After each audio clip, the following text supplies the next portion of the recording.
tal amigos? Bienvenidos a una nueva entrevista de La Colmena. Esta vez nuestra invitada es la economista María Elsa Viteri, a quien le damos la bienvenida.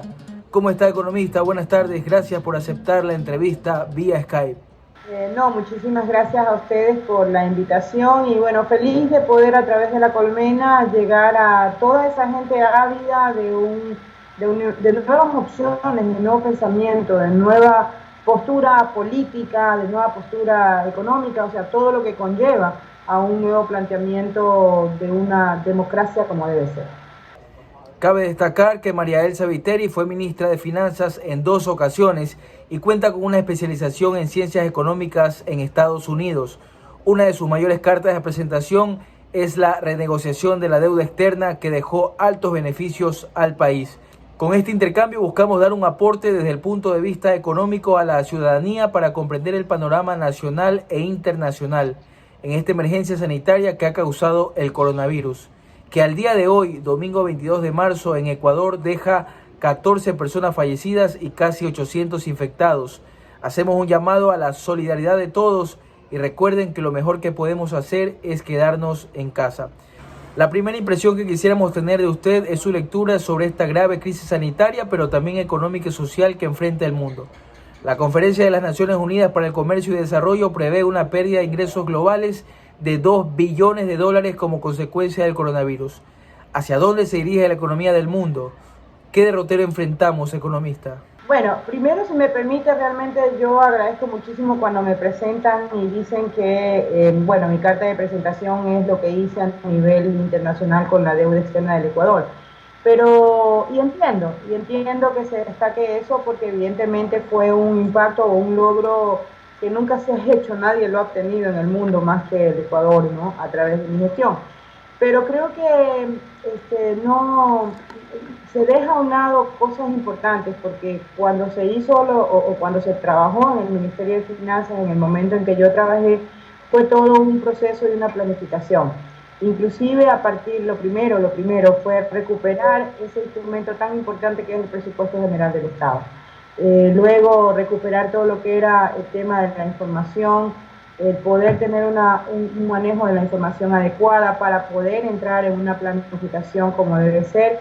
Yo creo que hay muchas cosas que han quedado en el silencio y que se han perdido de esta memoria colectiva que debería rescatarse, y son muy importantes porque eso denota que fue un proyecto organizado, un proyecto que caminó en una planificación adecuada, con coherencia realmente, que nos permitiera un vivir más tranquilo, un vivir como merece todo ser humano.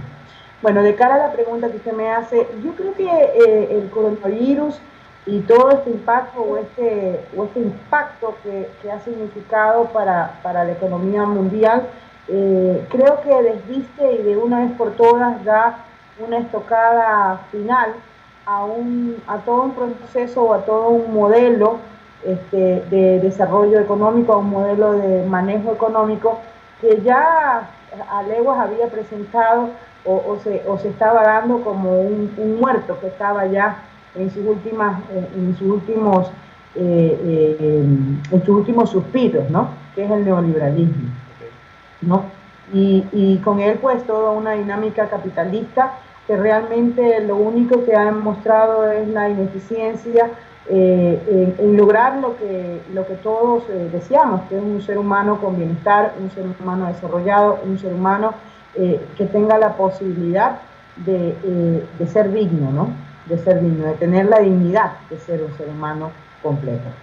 ¿Y por qué digo esto? Porque definitivamente, ya habíamos tenido antecedentes a nivel de la política económica y sus resultados sobre el mejor indicador, que es la pobreza, ¿sí? La pobreza en el mundo, lejos de haber disminuido, lo que día a día pasaba era que aumentaba, y toda la institucionalidad mundial siempre lo que decía es que los resultados o los instrumentos no dan resultados, ¿sí? Y más bien, al contrario, lo que se evidenciaba es cada vez una mayor concentración en términos de riqueza, y por lo tanto una brecha más grande, se aceleraba el proceso de la brecha entre personas que tienen demasiado y personas que no lo tienen. Pero el problema es que el chip de la mente de estas personas no admiten la posibilidad de otro escenario que no sea yo tener todo, además de lo que me corresponde, lo que le corresponde a otros. Eso es algo increíble, porque la gente no admite que el otro pueda tener algo que no tiene y que es indispensable, y yo tener en demasía. Entonces, ya en el mundo teníamos demasiados hechos y demasiada evidencia de que esta propuesta de acuerdo social para el manejo de las relaciones productivas, de las relaciones económicas, no nos ha dado resultados. Y a nivel de América Latina, porque a nivel de todo el mundo, pues los casos han sido evidentes, ¿no? ¿Verdad? Pero a nivel de América Latina, en concreto se da, creo yo, con dos casos en estas últimas etapas. El caso Macri Argentina, ¿sí? Y para rematarla, el caso Chile, que es importantísimo. ¿Por qué? Porque Chile era la vitrina permanente de un supuesto modelo de éxito, no voy a decir exitoso para que no nos confundamos, ¿no, verdad? Pero que el uno tiene que ver con el otro, un modelo de éxito que supuestamente al cual todos deberíamos de propender, o todos deberíamos de seguir, o quisiéramos, o que América Latina toda debía ser como ese país. Sin embargo, a nivel interior en el Ecuador, fíjese que nos vendían la idea de que este muerto sí existe, o que este muerto era capaz de resucitarlo. ¿Por qué? Porque veíamos cómo toda la política, todo el direccionamiento de la política económica era precisamente siguiendo a este muerto, intentando decirnos que aquí sí iba a funcionar, cosa que no es cierto. Pero ¿por qué el coronavirus realmente le da la estocada final? Porque, a ver, hace pocos días yo tuve una discusión con unos periodistas, y entre una de las cosas que discutíamos era que ellos siempre decían que en el modelo que se experimentó en la década pasada con el presidente Correa había mucha carga ideológica, y que digamos, el manejo económico no tiene que tener una carga ideológica. Y yo les hacía ver y les decía que el planteamiento que ellos apuntaban, por ejemplo, con un Estado mínimo en su accionar, tenía una carga ideológica, que igualmente todos los modelos tienen una carga ideológica. Y en todo caso, el problema es esa carga ideológica, o el resultado, o quién se beneficia en esa carga ideológica, es lo interesante. Entonces, el coronavirus lo que ha desentrañado es que la carga ideológica del planteamiento progresista es lo que hoy nos ha salvado, porque esa carga ideológica tiene una tendencia a la inversión en lo público, en la inversión y en el rescate de lo que debe ser considerado un derecho de todos los ciudadanos, como es la salud, como es la educación, como es la seguridad. ¿Se da cuenta? Claro, y esto tiene que ver con derechos de las personas que tienen. Por ejemplo, el tema de la salud debería estar en el centro de la economía mundial. Exactamente. Entonces, ¿qué pasa? En cambio, la otra postura lo que nos dice es: no, eso no es inversión, eso es gasto, y hay que bajar el gasto, y hay que eliminar el gasto. ¿Sí? ¿Qué ha pasado? Fíjese usted. Mire, yo le pongo un ejemplo, ¿no? Hoy podemos descubrir cómo la visión, inclusive, de todas esas escuelas del milenio y demás, con una posibilidad de que frente a una emergencia se puedan convertir en albergues. Mire lo importante que hubiera sido creer en esa posición y no haber abandonado escuelas, no haber seguido invirtiendo en el mantenimiento de esa escuela. Economista, al final vuelve a estar de moda Keynes. ¿Por qué? ¿Qué opina usted sobre John Maynard Keynes en su concepto de reivindicar las políticas estatales para regular la economía? ¿Por qué en épocas de crisis se pone de moda Keynes? ¿El Estado debe hacer gasto social, invertir en el corto plazo, o debe ahorrar, ahorrar y ahorrar? Si tú mantienes la platita debajo del colchón, probablemente cuando tengas la emergencia no te alcance para cubrirla. En cambio, si si tú esa platita la inviertes mejorando la capacidad de la economía y de sus pobladores de dar respuesta por sí mismo a una emergencia, qué distinto sería, ¿no? ¿Verdad? Entonces creo que esta exigencia a una emergencia tan fuerte como la que estamos viviendo, lo que ha desvestido es que la visión de la dirección de cómo invertir los recursos, pensando en el presente y pensando en el futuro. Esas decisiones de política económica tienen que tener una gran diferencia en el momento en que si unas solamente privilegian a un sector muy pequeño y muy privilegiado, definitivamente no son positivas para lo que tú tienes la responsabilidad de manejar, que es todo un conglomerado humano, es toda una sociedad. Entonces, si tú tienes un grupo de, o una, si tienes la carga ideológica, tienes que tenerla. Si tú tienes ese resultado, ese direccionamiento a todo el conjunto social, ¿qué es lo lógico? ¿Qué tienes que elegir? El de todo el conjunto social, pues, no el de un privilegio a unos pocos. Mire, hay datos, cifras alarmantes como el tema de los 2 billones de dólares que ya anuncia la Conferencia de las Naciones Unidas para el Comercio y Desarrollo. Hay otra cifra que la Organización Internacional del Trabajo estima que 25 millones de empleos en el mundo están en riesgo y sigue la salida de capitales de los países emergentes. Ya está en valor récord, 60.000 millones de dólares en menos de 2 meses. ¿Es momento entonces de sincerar la deuda externa de América Latina? Hoy se ha hecho una petición formal para organismos como Naciones Unidas, FMI, Banco Mundial, entre otros entes. ¿Qué respuesta espera usted? ¿Podemos esperar una condonación de la deuda? A ver, yo creo que todo esto tiene que ver, insisto, en la posibilidad de que se rompan paradigmas. Si en la mente de todo el mundo se sigue pensando que la forma en cómo se ha manejado económicamente el mundo es una ley natural, entonces va a ser muy difícil llegar.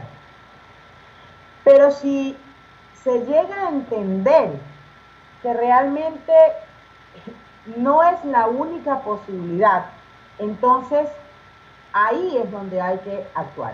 La última reunión que yo tuve, que pude estar presente, que fue la reunión de primavera de hace 1 año, 2 años, con el Fondo Monetario Internacional, yo le hice una pregunta a Madame Lagarde, que era en ese momento la directora del Fondo Monetario Internacional, y le decía yo, o mejor dicho, le hice una acotación, le decía yo, mientras no se siga cuestionando las premisas con que se maneja el sistema mundial económico, entonces vamos a seguir patinando en las soluciones, ¿sí?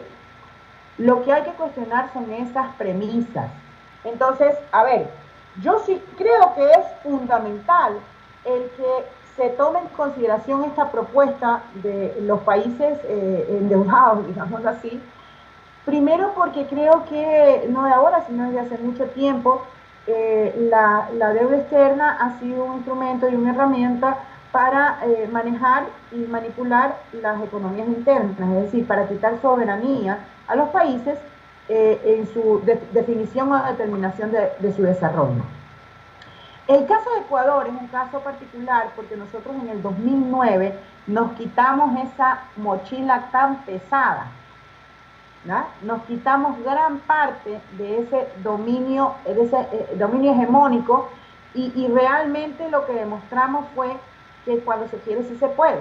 En el caso del Ecuador hemos sufrido un problema enorme. ¿Por qué? Porque en abril de 2018, cuando lanza el Contralor el tema de su famosa examen especial, evidentemente pues habla de una cantidad de sobreendeudamiento, porque tenemos una restricción del 40% del PIB, enorme. Después, con el paso del tiempo, cuando se firma la carta del Fondo Monetario Internacional, ¿sí? Y se entregan la información, se determina y se detecta que el propio gobierno dice que no estábamos sobreendeudados, es decir, estábamos por sobre el 40% de la deuda. Ahora bien, En el periodo de Correa se estima, en el periodo del expresidente Correa se estima que el endeudamiento fue alrededor de 7.250, me parece, el endeudamiento externo, ¿sí? La deuda del Ecuador. El problema es que en estos 3 años, en estos 3 últimos años, el proceso de endeudamiento se estima que ha sido alrededor de los 10.500 millones, es decir, mucho más que en los 10 años. Eso es lo que las cifras aparentemente señaladas, inclusive por asambleístas del país, como Pavel Muñoz, ¿no, verdad? Nos dan una idea de cuál es en este momento la situación. Y sí, yo creo que en el caso de Ecuador es necesario que se haga una renegociación de la deuda. Ahora, esta renegociación definitivamente no puede ser como estábamos acostumbrados hasta el 2009. Y no puede ser como estábamos acostumbrados en el 2009. ¿Por qué? Porque primero, la ley te lo prohíbe. El código te lo prohíbe. Porque todas esas renegociaciones fueron perjudiciales para el Ecuador. Tampoco puede ser como la que realizamos en el 2009, porque las condiciones son distintas, los actores son distintos. Y esto no es una cuestión de receta, esto es una cuestión de responsablemente analizar la situación que tienes, que estás manejando, y con compromiso con el país elegir la opción que más beneficie al país, no al bolsillo de algunos. Bien, ¿Sí? entendidísimo, economista, en ese aspecto. Quiero avanzar nuevamente con cifras que se están dando. La CEPAL dice que, por ejemplo, se estima que en América Latina la pobreza va a aumentar en más o menos en 185 a 220 millones de personas. ¿Qué opina de esto, viendo sobre todo las políticas anteriores de este gobierno y en qué debería enfocarse durante la emergencia y luego de la emergencia, ya para aterrizar en el contexto nacional? A ver, pero esas cifras usted me dice que van a ser relacionadas al efecto coronavirus. ¿Por el COVID? ¿O no? Sí, por el COVID. Ya, voy a esperar el coronavirus. Bueno, aquí habría que diferenciar o sumar aquellos indicadores de pobreza que han estado subiendo durante todos estos años por efectos de no el coronavirus, sino las políticas económicas aplicadas. Es decir, efectivamente, es probable que siempre van a haber costos en este tipo de acciones o de emergencias, ¿no, verdad? Y es probable que retrocedamos en lo que hayamos avanzado un poco en la parte de pobreza. Y sobre todo, es probable que esto se produzca. ¿Por qué? Porque precisamente la mayoría de las economías han aplicado sistemas sistemas económicos me refiero, en los cuales no se ha beneficiado a la gran mayoría, sino que se han beneficiado a pequeños grupos. Entonces, al estar concentradas las posibilidades, el bienestar, estar concentrado en un pequeño grupo, al mínimo golpe, evidentemente, desciende el bienestar de la generalidad. ¿Sí? Okay. Entonces, evidentemente, eso es producto de que las políticas económicas no han ido avanzando en el fortalecimiento o la capacidad de la población en general de poder aguantar un embate tan fuerte como el que ha significado el coronavirus. Continuamos en el contexto nacional. En la lógica de los bancos parecería que no existe la emergencia. Permanece su condición rentista. ¿De qué manera debería intervenir el Estado para aliviar las preocupaciones del pueblo frente a los escenarios venideros? ¿Se puede esperar la espontánea solidaridad de la banca? ¿Qué cree usted? Bueno, mira, tenemos el mismo criterio. Justamente en el día de hoy yo he estado enviando algunos mensajes al respecto y coincido contigo. Un poco para aclarar, yo creo que en el caso del Ecuador me parece a mí que existen tres, y en general me parece a mí que en todos los lugares, existen tres como caminos en los cuales hay que fijar la política económica. El primer camino es salvaguardar lo inmediato, ¿sí? Es decir, son decisiones inmediatamente paliativas a los efectos directos del coronavirus en las personas, en la familia y en la sociedad. El segundo caminito es el camino que implica aquellas decisiones que pese a que generan gran tensión social, ¿sí?, no son inmediatas. Es decir, son cosas que tú en última instancia dices, bueno, después las enfrentaré, pero por el momento salvo mi subsistencia, pero que son originadas en el coronavirus. Y el tercer caminito es aquellas que son parte no del coronavirus, sino de decisiones de políticas provenientes de la visión implantada en la economía para manejar los resultados económicos. Okay, ¿Sí? ¿sí? Esas de ahí no dependen del coronavirus, dependen de la decisión que se tomó de cuál era el camino que iba a seguir la sociedad ecuatoriana. ¿Sí? El primer caminito tiene que ver con la planificación de la política para enfrentar al coronavirus. ¿Cómo va a impactar a la situación económica, a las condiciones económicas de cada uno de los individuos, de cada una de las unidades familiares y en total global? Estamos hablando, si tenemos una emergencia sanitaria en donde hemos tomado decisiones, toque de queda, cercos epidemiológicos, ¿qué más? Quédate en casa, ¿no, verdad? Eso es necesario, es urgente, señores, quédense en su casa, ¿no, verdad? Eso es urgente y necesario, pero ahí es donde yo digo que una cosa es tener la receta del locro y otra cosa es saber con cuántas papas se hace un locro. Para tú quedarte en tu casa, necesitas tener agua, necesitas tener servicio de comunicación, necesitas tener luz, necesitas tener papa, alimentos, y necesitas además tener los kits de limpieza mínimos, que no importa si es jabón simplemente. Y en muchos de los casos garantías en el trabajo, que no sean despedidos. Tienes que facilitarle a la gente la vida, pues. No solamente la existencia de alimentos, sino que lleguen los alimentos a la casa. Al no tomar las políticas o al no planificar o no construir la política pública adecuada, se genera o comienza o te promueve a una serie de tensiones sociales. ¿Por qué?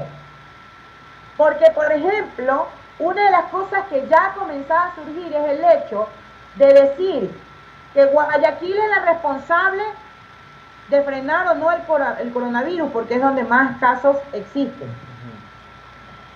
Que el problema es que los guayaquileños somos desobedientes. ¿Por qué te promueve ese tipo de malos análisis? Claro, hay unas ganas de echarle la culpa al pueblo. Pero adicionalmente, ¿por qué?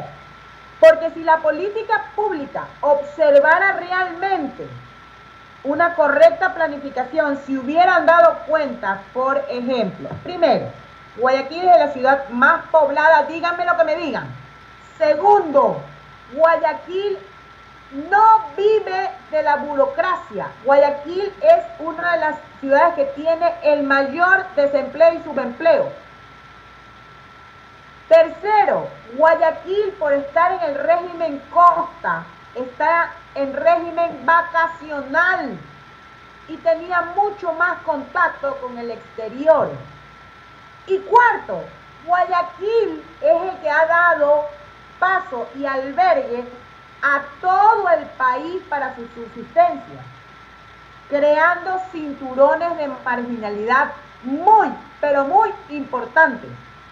Quinto, Guayaquil es un puerto. ¿Escuchan?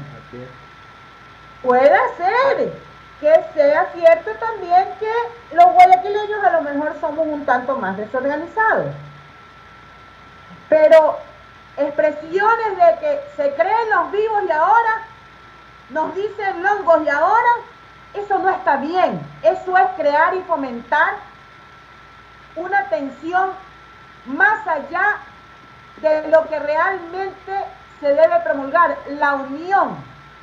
A ver, te pregunto yo, cuando se suscitaron estos problemas a nivel de devaluaciones fuertes en Colombia y en Perú, no se protegió con acciones especiales a la frontera norte y a la frontera sur.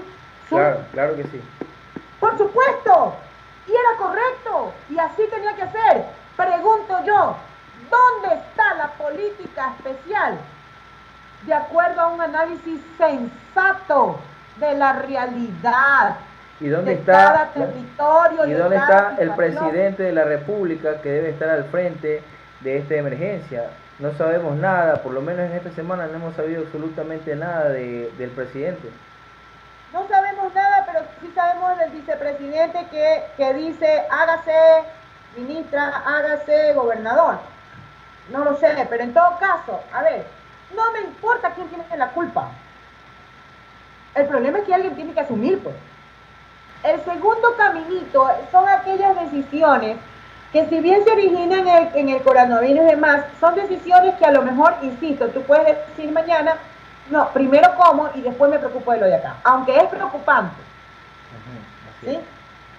¿Cuáles son ese tipo de decisiones? Ese tipo de decisiones son las que tienen que ver con las exigencias que todos tenemos a nivel de deudas, a nivel de pago de servicios, a nivel de pasivos, responsabilidades que tienes. ¿Sí? Entonces, ahí sí interviene la política pública y la decisión de política a través, sí, en muchos casos, del apoyo que tiene que tener la Asamblea Nacional, porque a lo mejor se necesitan leyes rapidísimas. ¿A qué me estoy refiriendo? No es que la banca tiene que decir, yo soy bondadoso y voy a hacer esto. De hecho, hoy día en la mañana escuchamos cuáles son los planteamientos de la banca, pues. Pero los planteamientos de la banca son, sí, no te vamos a cobrar mora, pero siguen corriendo los intereses.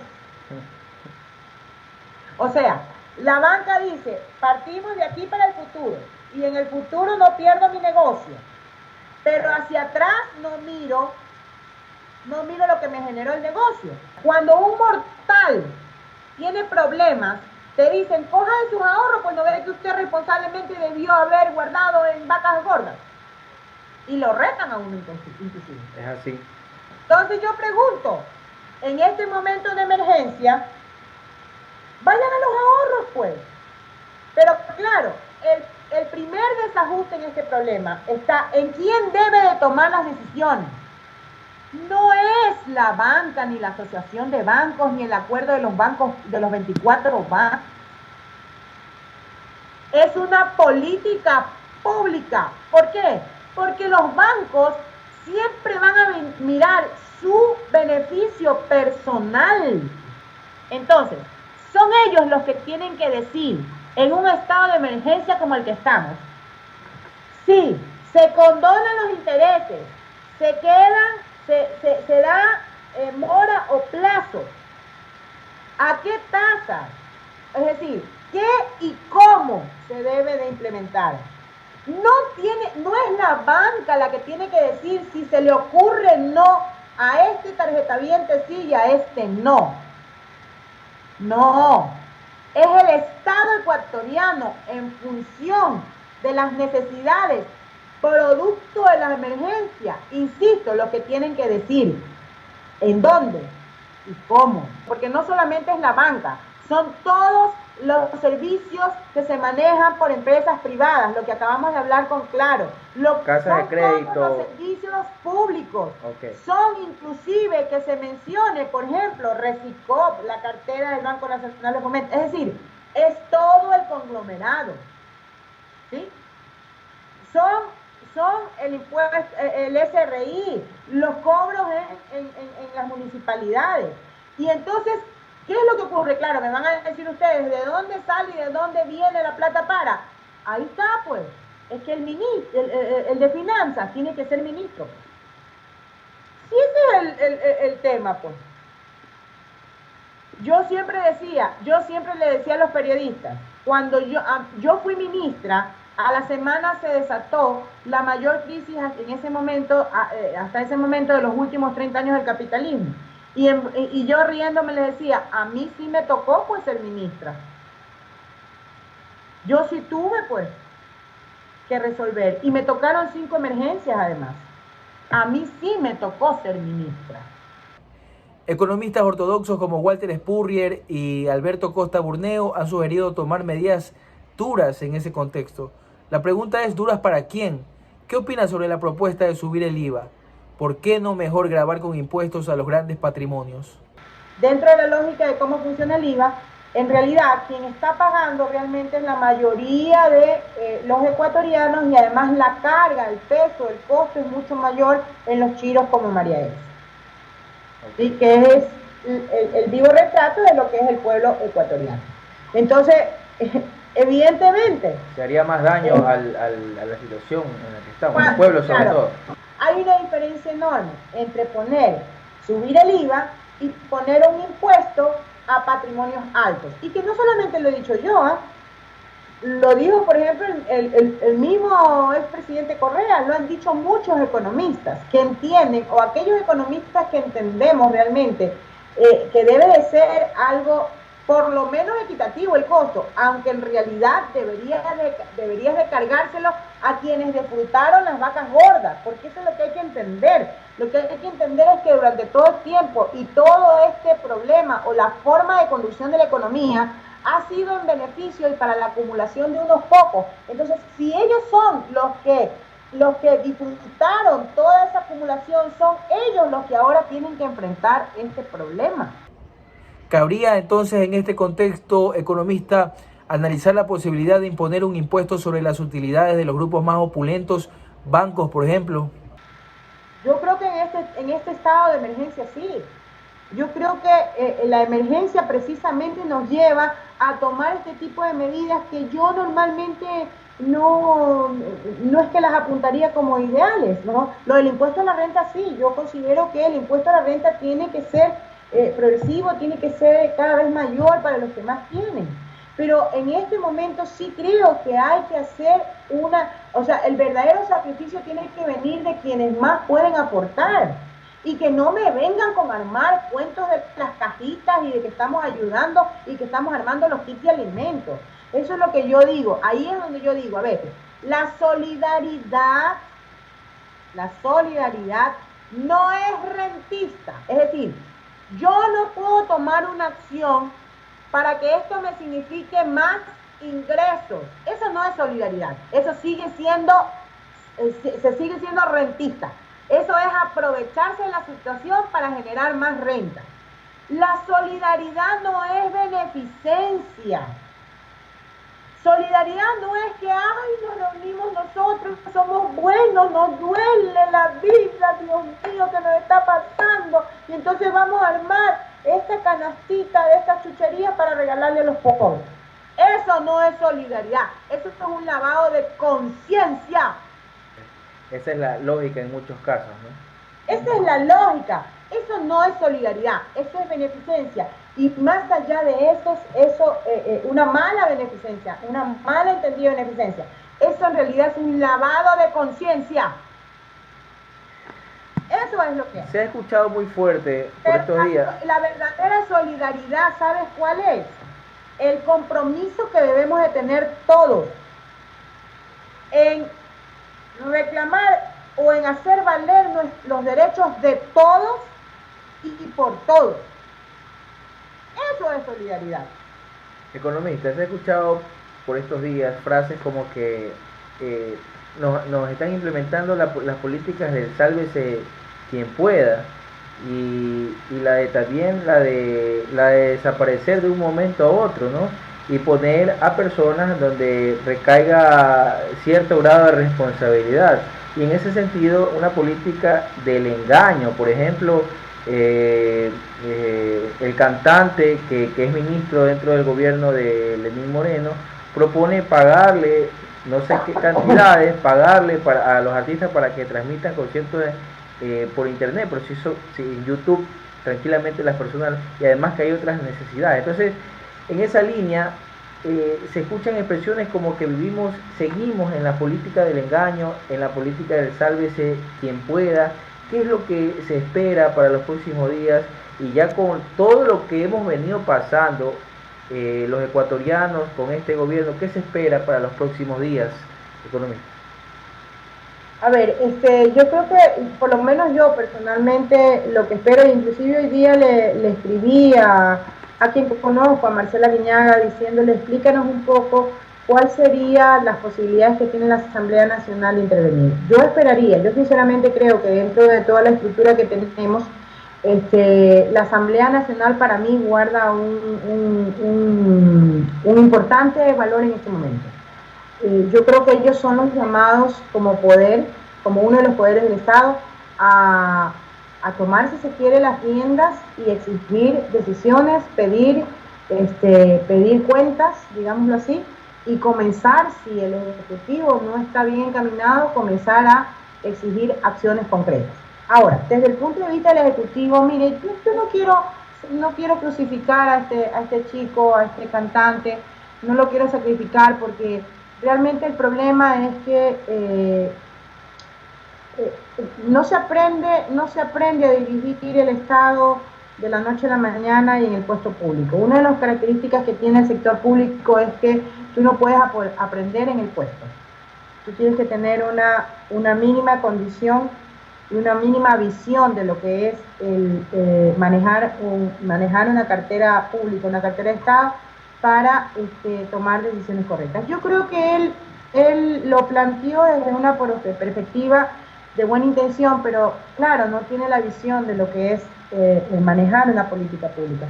Y me parece que definitivamente lo que él intentó fue una mano a su gremio. El problema es que no se dio cuenta que aquí la cosa no es dar las manos a pequeños gremios.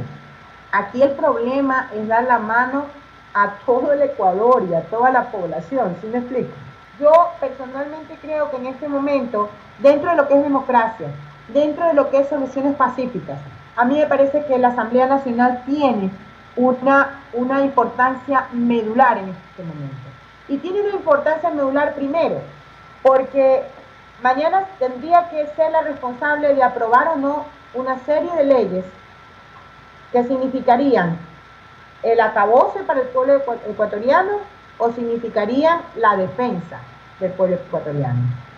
Tiene la posibilidad de emitir leyes que realmente vayan en la línea de apoyar al pueblo ecuatoriano.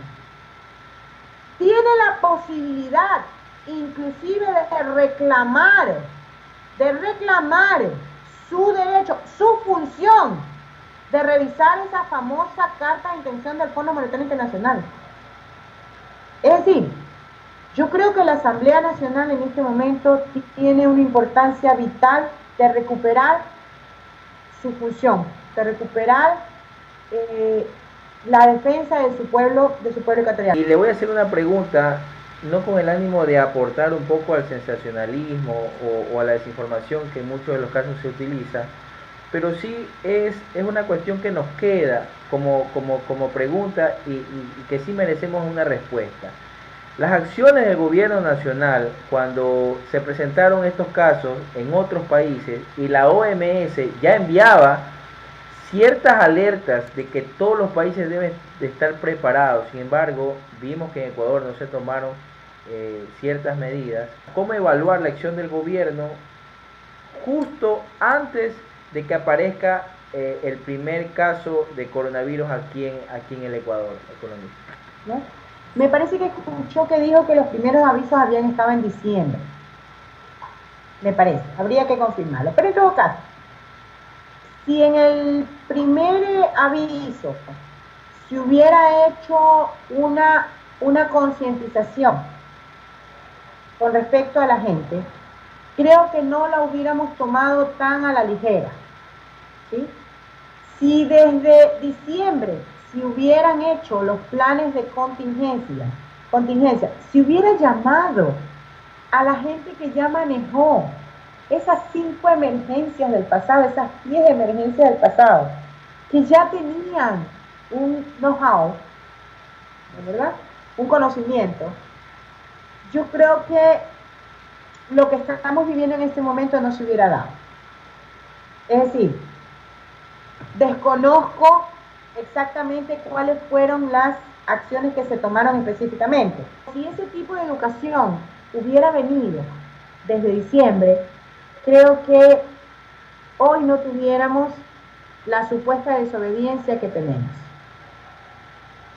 Es decir, más que por saber qué se hizo, no se hizo, porque eso vendrá después, y ojalá que con la transparencia que se debe, porque el Ecuador necesita aprender de sus errores, no flagelarse, no aprender de sus errores. Podemos determinar las acciones concretas, los hechos concretos, pero a juzgar por los resultados, creo que tuvimos muchos huecos en la planificación. Bien. Creo que tuvimos muchos huecos en la prevención. Y creo que definitivamente en materia económica no se previó absolutamente nada. No está de más mencionar el tema, economista, sobre los médicos. No hay suministros, no hay alcohol, no hay mascarillas. Y no es un hecho que se lo dice tan a la ligera, son denuncias ya públicas, protestas ciudadanas de médicos.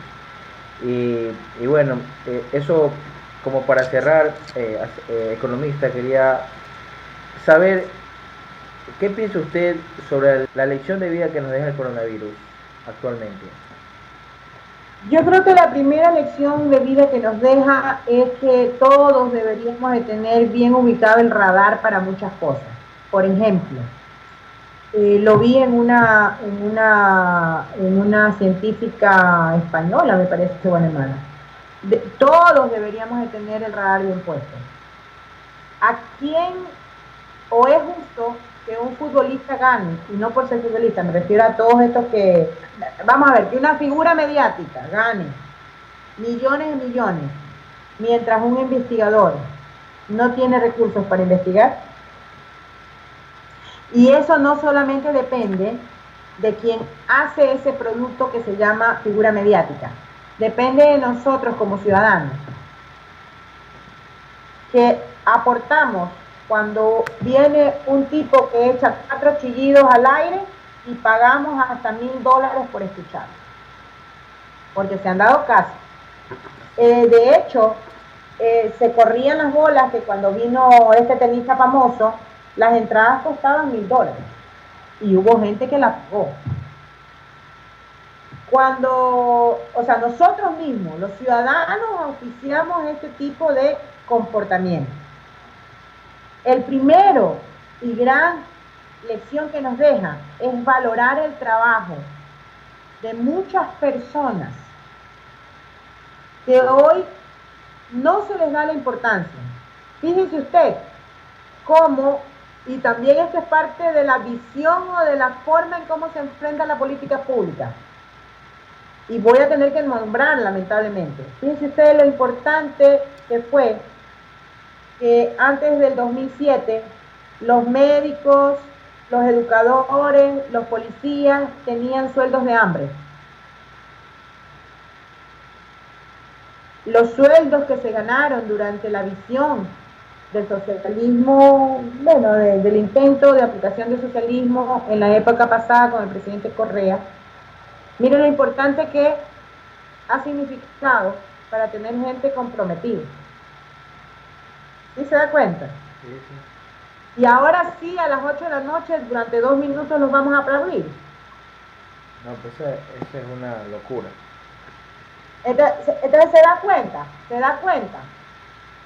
Ese tipo de cosas para mí es la primera lección importante. La segunda lección importante que nos deja, lamentablemente, el coronavirus, es ver cómo en estos momentos se conoce desgraciadamente las miserias humanas.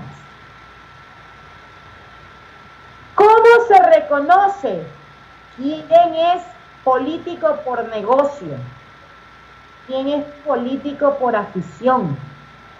¿Quién es político por tradición familiar?